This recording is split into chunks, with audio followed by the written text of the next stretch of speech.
చూస్తున్నాం. అమెరికాని భారీ భూకంపం వణికిస్తోంది.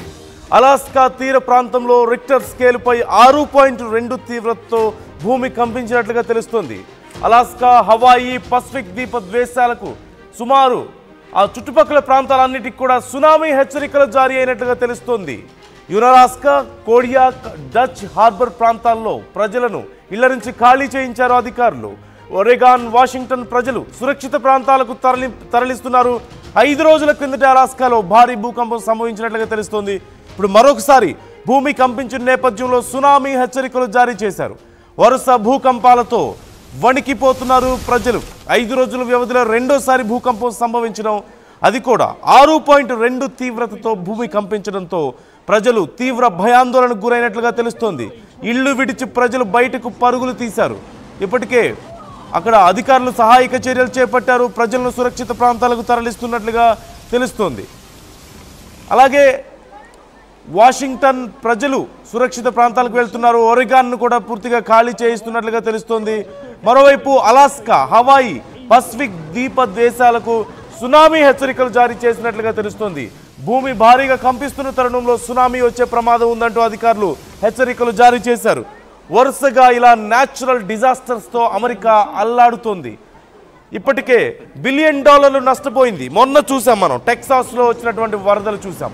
ఆ తర్వాత న్యూ మెక్సికోలో వచ్చినటువంటి వరదలు చూసాం.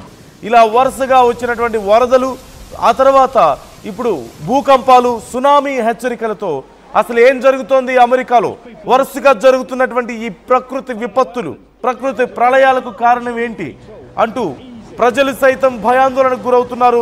అధికారులు సహాయక చర్యలు తీసుకుంటున్నప్పటికీ భారీగా ప్రాణ ఆస్తి నష్టం జరుగుతుంది. మొన్న వచ్చినటువంటి వరదలకు, టెక్సాస్లో, న్యూ మెక్సికోలో వచ్చినటువంటి వరదలకు $1 బిలియన్ నష్టపోయింది అమెరికా. ఈ నేపథ్యంలో ఇప్పుడు వచ్చినటువంటి 6.2 తీవ్రతతో నమోదైనటువంటి భూకంపంతో అమెరికా మరింత నష్టపోతోంది. ప్రజలను ఇప్పటికే చాలా ప్రాంతాల్లో ప్రజలను ఖాళీ చేయిస్తున్నారు. ముఖ్యంగా యునలాస్కో, కోడియాక్, డచ్ హార్బర్ ప్రాంతాల్లో ప్రజలను ఇళ్ల నుంచి ఖాళీ చేయించారు అధికారులు. మరోవైపు ఒరెగాన్, వాషింగ్టన్ ప్రజలు సురక్షిత ప్రాంతాలకు వెళ్తున్నారు. 5 రోజుల క్రితం కూడా అలాస్కాలో భారీ భూకంపం సంభవించినట్లుగా తెలుస్తోంది. ఈ నేపథ్యంలో వరుస భూకంపాలతో అక్కడ సునామీ హెచ్చరికలు సైతం జారీ చేస్తున్నారు అధికారులు. ఒకవేళ ఇప్పుడున్న పరిస్థితుల్లో నిజంగా అలాంటి పరిణామం కనుక చోటు చేసుకుంటే ఇక నష్టాన్ని అంచనా వేయడం చాలా కష్టం అవుతుంది. ముఖ్యంగా అలాస్కా, హవాయి, పసిఫిక్ ద్వీపాలు, ఈ 3 ప్రాంతాలకు సునామీ హెచ్చరికలు జారీ చేసినట్లుగా తెలుస్తుంది. 6.2 తీవ్రత అంటే ఖచ్చితంగా భారీ నష్టాన్ని మిగిల్చే అవకాశం ఉంటుంది. సహజంగా 4 నుంచి 5 మధ్యలో భూమి ప్రకంపిస్తేనే చాలా ప్రాంతాల్లో ఇళ్లు కూలిపోవడాన్ని మనం చూస్తూ ఉంటాం, చాలా నష్టం జరగడాన్ని మనం చూస్తుంటాం. అలాంటిది 6, అంతకు మించి 6 నుంచి 7 మధ్యలో తీవ్రత నమోదైంది అంటే ఖచ్చితంగా భారీ నష్టం వాటిల్లే అవకాశం ఉంటుంది. మరోవైపు ఈ మధ్య కాలంలో వచ్చినటువంటి భారీ వరదలతో అమెరికా ఇప్పుడే అతలాకుతలమైంది. ఇప్పుడిప్పుడే అక్కడ ప్రాంతాల్లో తిరిగి సాధారణ పరిస్థితులు నెలకొంటున్నాయి. టెక్సాస్లో మనం చూసాం భారీ వరదలు. 45 నిమిషాల్లో 8 మీటర్ల ఎత్తు వరకు ఒక నది పొంగి పొర్లిందంటే, వరద ఉధృతి పెరిగిందంటే అర్థం చేసుకోవచ్చు ఎంత దారుణమైనటువంటి వరద పరిస్థితులు అక్కడ చోటు చేసుకున్నాయి. ఆ తర్వాత న్యూ మెక్సికోలో చూసాం, ఇళ్ళు కొట్టుకుపోయాయి, పెద్ద పెద్ద ఇళ్ళు సైతం కొట్టుకుపోయినటువంటి పరిస్థితులు. అనేక వందల వేల మంది ప్రజలు నిరాశ్రయులయ్యారు. చాలా రోజులు, సుమారుగా 1 వారం రోజుల పాటు ప్రజలకి తిండి నీళ్లు లేక నానా అవస్థలు పడ్డారు. ఎయిర్ లిఫ్ట్ ద్వారా, హెలికాప్టర్స్ ద్వారా అక్కడ సహాయక చర్యలు చేపట్టినప్పటికీ కూడా పరిస్థితులు సాధారణ స్థితికి రావడానికి, పూర్తి స్థాయిలో సహాయక చర్యలు అందడానికి చాలా సమయం పట్టింది. ఈ లోపే చాలా మంది, వందల సంఖ్యలో ప్రజలు ప్రాణాలు కోల్పోయారు.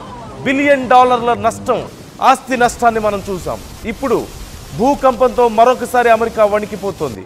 ప్రపంచవ్యాప్తంగా ఈ మధ్య వరుసగా ప్రతిరోజు ఇలాంటి ఏదో ఒక ప్రకృతి విపత్తులు చోటు చేసుకుంటూనే ఉన్నాయి.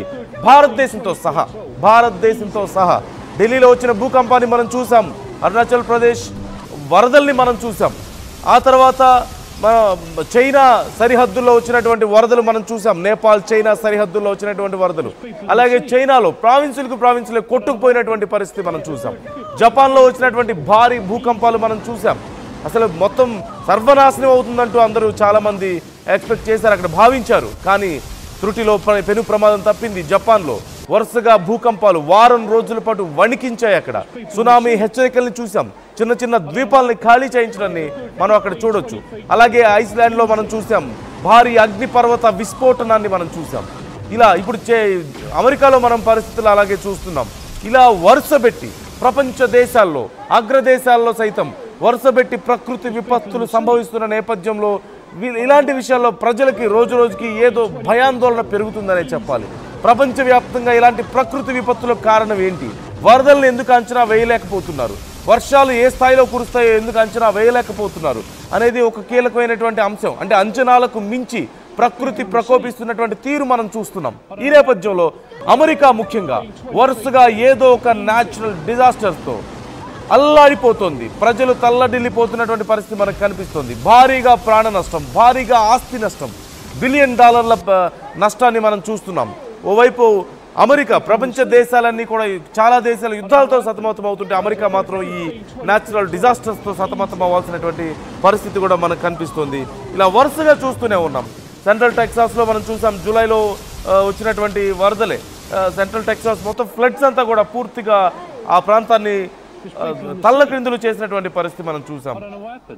అలాగే ఇదే 2025లో మార్చిలో వచ్చినటువంటి సదరన్ స్టేట్స్లో వచ్చినటువంటి ఒక భారీ టోర్నడో మనం చూసాం. దానివల్ల భారీగా 6.25 బిలియన్ల నష్టం జరిగిందంటే ఎంత భారీ నష్టమో మనం అర్థం చేసుకోవచ్చు. అదే 2025లో సదరన్ కాలిఫోర్నియా వైల్డ్ ఫైర్ని కూడా మనం చూసాం. మొత్తం కాలిఫోర్నియా అంతా కూడా ఆహుతైపోయినటువంటి పరిస్థితి, అడవులన్నీ కూడా దగ్ధమైపోయినటువంటి పరిస్థితి. అక్కడ కూడా అంతే, బిలియన్ డాలర్ల నష్టం, 250 బిలియన్ డాలర్ల నష్టాన్ని అక్కడ కాలిఫోర్నియా వైల్డ్ ఫైర్ నమోదు చేసిందంటే ఎంత భారీ నష్టమో మనం అర్థం చేసుకోవచ్చు. ఇక 85 బిలియన్ డాలర్ల నష్టం హరికేన్ మిగిల్చింది ఫ్లోరిడా, జార్జియాలో. మరోవైపు అలాంటి హరికేన్ పరిస్థితులే మనం Florida, Georgia, south California, north California, Tennessee, మనం ఓహియో, ఇలా చాలా ప్రాంతాల్లో మనం చూస్తూనే ఉన్నాం. అలాగే 2024లో కూడా ఇలాంటి పరిస్థితులే మనం చూసాం. టోర్నడో అవుట్ బ్రేకింగ్ జరిగింది సదరన్ యునైటెడ్ స్టేట్స్లో, అలాగే మిడ్ వెస్టర్న్ యునైటెడ్ స్టేట్స్లో జరిగినటువంటి నష్టం 7.3 బిలియన్ డాలర్లు భారీ నష్టాన్ని మనం చూసాం. ఇలా వరుసగా జరుగుతున్నటువంటి ప్రకృతి విపత్తులు అమెరికాని అతలాకుతలం చేస్తున్నాయి. ఏదైనా ప్రకృతి విపత్తు వస్తే బిలియన్ డాలర్ల నష్టం, వందల సంఖ్యలో ప్రజల ప్రాణాలు పోతున్నాయి. తిరిగి సాధారణ స్థితికి చేరుకునే లోపే మరొక ప్రాంతంలో ఇలాంటి పరిస్థితులు మనం చూస్తూనే ఉన్నాం. ఒకసారి అడవుల్ని కాల్చేసేటువంటి భయంకరమైనటువంటి వైల్డ్ ఫైర్ని మనం చూసాం.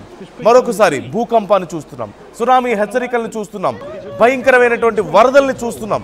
అమెరికాని గత సంవత్సర కాలంలోనే 100 బిలియన్ డాలర్లకు పైగా నష్టం జరిగిందంటే అర్థం చేసుకోవచ్చు పరిస్థితి ఎంత దారుణంగా ఉందో. అమెరికాలో 100 బిలియన్ సుమారుగా 300 బిలియన్ డాలర్లు, 300 బిలియన్ డాలర్లకు పైగా అమెరికా గత సంవత్సరంన్నర కాలంలో నష్టపోయిందంటే ఎంత దారుణమైనటువంటి ప్రకృతి విపత్తులో మనం చూడొచ్చు.